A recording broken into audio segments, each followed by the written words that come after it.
গোয়াইনঘাটের প্রাকৃতিক সম্পদই বদলে দেবে এই জনপদ। সিলেট ৪ আসনের বিএনপি মনোনীত প্রার্থী আরিফুল হক চৌধুরী। বিস্তারিত প্রতিবেদনে। ত্রয়োদশ জাতীয় সংসদ নির্বাচনে বিএনপি মনোনীত সিলেট ৪ আসনের সংসদ সদস্য প্রার্থী, বিএনপি চেয়ারম্যানের উপদেষ্টা ও সাবেক মেয়র জননেতা আরিফুল হক চৌধুরী বলেছেন, গোয়াইনঘাটের যে প্রাকৃতিক সম্পদের ভাণ্ডার আছে, শুধুমাত্র তা সঠিকভাবে কাজে লাগালে গোয়াইনঘাটের যুগান্তকারী উন্নয়ন করা সম্ভব। অতীতে এই অঞ্চলে সম্পদের লুটপাট হয়েছে, কিন্তু গোয়াইনঘাটবাসীর প্রাপ্য উন্নয়ন হয়নি। এবার সময় হয়েছে গোয়াইনঘাটবাসী তথা প্রাকৃতিক সম্পদে ভরপুর কোম্পানীগঞ্জ ও জৈন্তাপুর উপজেলাবাসীর প্রাপ্য হক বুঝিয়ে দেওয়ার। বৃহস্পতিবার গোয়াইনঘাট উপজেলার নন্দীরগাঁও ৯ নং ডৌবাড়ি ও পশ্চিম আলীরগাঁও ইউনিয়নে দিনব্যাপী আয়োজিত সমাবেশে গণসংযোগকালে প্রধান অতিথির বক্তব্যে তিনি এই কথাগুলো বলেন।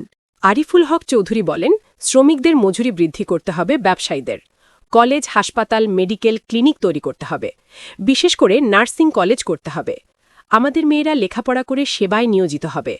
আজকাল মেয়েদের ঘরে বসিয়ে রাখা যাবে না, তাদেরকে কারিগরি শিক্ষায় দক্ষ করে গড়ে তুলতে হবে।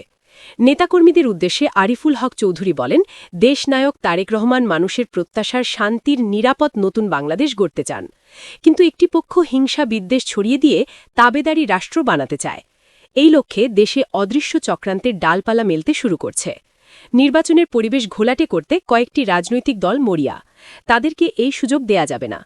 পৃথক অনুষ্ঠানে উপস্থিত ছিলেন গোয়াইনঘাট উপজেলা পরিষদের সাবেক চেয়ারম্যান আব্দুল হাকিম চৌধুরী, সিলেট জেলা বিএনপির সহসভাপতি মাহবুবুর রব চৌধুরী ফয়সাল, সিলেট জেলা বিএনপির উপদেষ্টা আব্দুস শুকুর, লুৎফুল হক খোকন, তাঁতি দলের কেন্দ্রীয় যুগ্ম আহ্বায়ক ফয়েজ আহমদ দৌলত, সিলেট জেলা বিএনপির তাঁতি বিষয়ক সম্পাদক আব্দুল মালেক, সিলেট জেলা স্বেচ্ছাসেবক দলের আহ্বায়ক আব্দুল আহাদ খান জামাল, গোয়াইনঘাট উপজেলা বিএনপির সভাপতি মাহবুব আলম, সাধারণ সম্পাদক মোহাম্মদ জসিম উদ্দিন, উপজেলা বিএনপির সাবেক সাধারণ ও উপজেলা পরিষদের সাবেক সম্পাদক শাহ আলম স্বপন, যুবদলের আহ্বায়ক অ্যাডভোকেট শাহজান সিদ্দিকী, সিলেট জেলা তাঁতি দলের সদস্য সচিব আলতাফ হোসেন বিলাল, সদস্য মিজানুর রহমান ভুইয়া, সিলেট জেলা ছাত্রদলের যুগ্ম সাধারণ সম্পাদক আফজাল হোসেন, জালালাবাদ ইমাম সমিতির সাধারণ সম্পাদক মাওলানা হুসেন আহমদ, যুক্তরাজ্য বিএনপি নেতা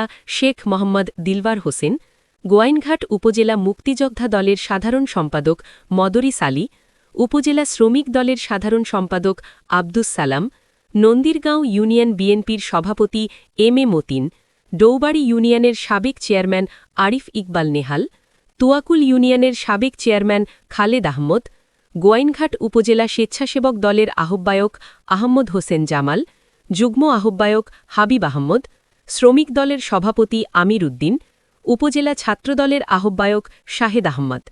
এছাড়াও আরও উপস্থিত ছিলেন উপজেলা ও ইউনিয়ন বিএনপি অঙ্গ সংগঠনের নেতাকর্মীর।